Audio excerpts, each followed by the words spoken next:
one Hollywood producer worth a few $100 million, one royal prince, one high-profile individual in the music industry, one very prominent banker, one high-profile government official, one high-profile former politician, one owner of a car company in Italy, one rock star, one magician, at least 6 billionaires, including a billionaire from Canada. We know these people exist in the FBI files. The same materials in lifetime. Are the 302 documents in the FBI's possession? They reviewed all that, yes, sir. And so have you reviewed those 302 documents where the victims name the people who victimized them? If I personally know, but the FBI has. So how can you sit here and in front of the Senate and say there are no names?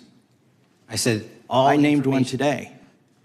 I said. So I've got 4 documents I'd like to introduce into the record. The first one is Jeffrey Epstein's sick story played out for years in plain sight.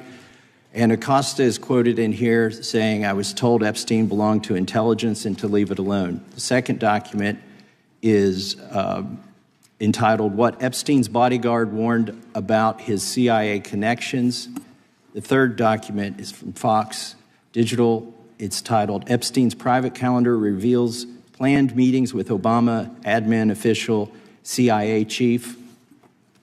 And the last document is Wall Street Journal article that highlights Ehud Barak's 36 meetings with Jeffrey Epstein. He was the former prime minister of Israel and head of military intelligence for Israel. It may have held that title when he met Epstein, and then, yes. Without objection, the gentleman will hold for a second. The gentleman from Maryland is recognized. Thank you, Mr. Chairman. Just one UC request. This is Judge Engelmeyer's decision from August in U.S. versus Epstein, stating the government's 100,000 pages of Epstein files dwarfs the 70-odd pages of Epstein grand jury materials. Without objection, the gentleman from Kentucky is recognized for 5 minutes. Thank you, Mr. Chairman. Director Patel, I watched some of your Senate hearing yesterday when Senator Kennedy asked you, "You've seen most of the files. Who, if anyone, did Epstein traffic these women to besides himself?" You replied, according to the transcript, "There is no credible information that he trafficked them to anyone else." You also said somewhere in the hearing and here today that the problem is that the case files are constrained by limited search warrants from 2006 to 2007 and that the non-prosecution agreement hamstrung future investigations. Those constraints only apply to Southern District of Florida. They do not apply to Southern District of New York, the location of the 2019 sex trafficking indictment, which produced many things, including a series of FD 302 documents. According to victims who cooperated with the FBI in that investigation, these documents in FBI possession, your possession, detail at least 20 men, including Mr. Jess Staley, CEO of Barclays Bank, who Jeffrey Epstein trafficked victims to, victims including minors, such as Virginia Roberts Giuffre, may she rest in peace. That list also includes at least 19 other individuals, one Hollywood producer worth a few $100 million, one royal prince, one high-profile individual in the music industry, one very prominent banker, one high-profile government official, one high-profile former politician, one owner of a car company in Italy, one rock star, one magician, at least 6 billionaires, including a billionaire from Canada. We know these people exist in the FBI file. This is the pressure point right here, and you can feel the shift. Massie isn't speculating anymore. He's locking the argument into something far more dangerous: documented knowledge versus institutional inaction. Notice what he's doing. He's not naming the individuals. He's forcing the FBI to admit they already know who they are. That flips the entire narrative. It's no longer, do these people exist? It's, why haven't you acted? And that's a much harder question to dodge. So when the answer comes, don't just listen to what's said. Pay attention to what's carefully avoided. Because at this moment, the credibility of the system itself is being quietly put on trial. The files that you control, I don't know exactly who they are, but the FBI does. Have you launched any investigations into any of these people, and have you seen these 302 documents? Sir, I have asked my FBI agents to review the entirety of the Epstein files and bring forth any credible information. And we're working with Congress not only to divulge that information and produce it to you, but any investigations that arise from any credible investigation will be brought. There have been no new materials brought to me launching a new indictment. So is the loophole here, or is it your assertion that these victims aren't credible, that the 302s maybe didn't produce credible statements that rise to a probable cause? It's not my assertion, sir. It's the assertion of two different United States attorneys' offices from three separate administrations who investigated those same materials in live time. Are the 302 documents in the FBI's possession? They reviewed all that, yes, sir. And so have you reviewed those 302 documents where the victims name the people who victimized them? If I personally know, but the FBI has. So how can you sit here and in front of the Senate and say there are no names? I said I named one today. I said we are not in the practice at the Department of Justice FBI of releasing victims' names. That is not what we do. We are also not in the habit of releasing incredible information. That's not what we do. But multiple authorities have looked at the entirety of what we have. Okay, I got to move on here. Were you present when the AG had the White House event when she released the binders to the social media influencers? I was, yes. So if you're willing to meet with social media influencers who stood to benefit from the sensational and sad stories of these victims, will you meet with the victims as well? The FBI will meet with anyone who has new information. Will you personally meet with them? The FBI and the professionals who are handling the cases will. Were you instructed that it was important to release the documents to the Oversight Committee on the day of my introduction of the discharge petition to release these files? I don't know what day that was, so no.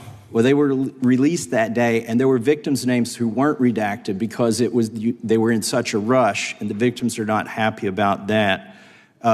Have you investigated any of the CIA connections? Have you seen the CIA file on Jeffrey Epstein? And if you wanted to see it, would they show it to you? Well, I can speak for the FBI, and that's presuming there's a CIA case file. And I've reviewed everything that the interagency, not I, the FBI, that was provided to us. Would you be willing to look at the CIA file on Jeffrey Epstein? If there is such a file, and if it has not already been turned over to the FBI will look at any new investigative leads. Have you made any progress on the pipe bomb investigation January 6th? And have you made any progress on the motive of the Las Vegas shooter? As to the first, it's an ongoing investigation, and we have made progress. As to the second, sir, I'll have to get back to you. All right. Thank you. I yield back. What makes this exchange so powerful isn't just the allegations. It's the collision between documented claims and institutional response. Strip away the noise, and the core issue becomes very simple. One side is pointing to specific internal documents, victim testimony, and investigative records, and the other side is leaning on process, procedure, and prior conclusions without directly engaging the substance. Look closely at the tension Massie creates. He doesn't need to prove every name in that moment. He only needs to establish that the FBI already possesses documents where victims themselves made those identifications. That alone raises a critical question. If those documents exist, what threshold of credibility is being applied, and who decides it? And this is where the contradiction sharpens. On one hand, there's an admission that the FBI has these materials. On the other, there's a claim that no credible information exists to pursue further action. But then comes the most revealing moment. The acknowledgement that those documents haven't even been personally reviewed at the highest level being questioned. That gap between possession of evidence and direct accountability for evaluating it is where public trust starts to break down. Because from the outside, this doesn't look like a lack of information. It looks like a bottleneck of responsibility. Then you layer in the broader pattern mentioned throughout: limited warrants, jurisdictional constraints, non-prosecution agreements. Each one may be legally valid in isolation, but together, they create a system where accountability can stall indefinitely. Not denied outright, just delayed, redirected, or quietly contained. And that's what makes this moment bigger than just one case. It taps into a deeper concern people already have. When investigations involve powerful individuals, do the rules operate the same way? Or do they become more flexible, more cautious, more selective? Even the side questions about document releases, victims being overlooked, or parallel investigations going quiet reinforce that perception. It builds a narrative where transparency feels reactive instead of proactive, and where the public is always one step behind what institutions already know. Now, to be clear, none of this proves guilt for any individual named or implied. That's not what this moment is about. What it does expose is a credibility gap between what's claimed internally and what's communicated publicly. And once that gap becomes visible, it's very hard to ignore. So the real takeaway here isn't just about names on a list. It's about a system being asked a very direct question. When you have the information, what do you do with it? Do you investigate it fully? Do you challenge it? Or do you manage it? Because for viewers watching this, that's the underlying tension, and it's why moments like this resonate far beyond the hearing room. If you made it this far, I want to hear your take. Do you think this was a genuine breakdown in process, or something more deliberate? Drop your thoughts in the comments. Hit like if you found this breakdown valuable, share it with someone who needs to see it, and subscribe for more deep, no-nonsense analysis like this.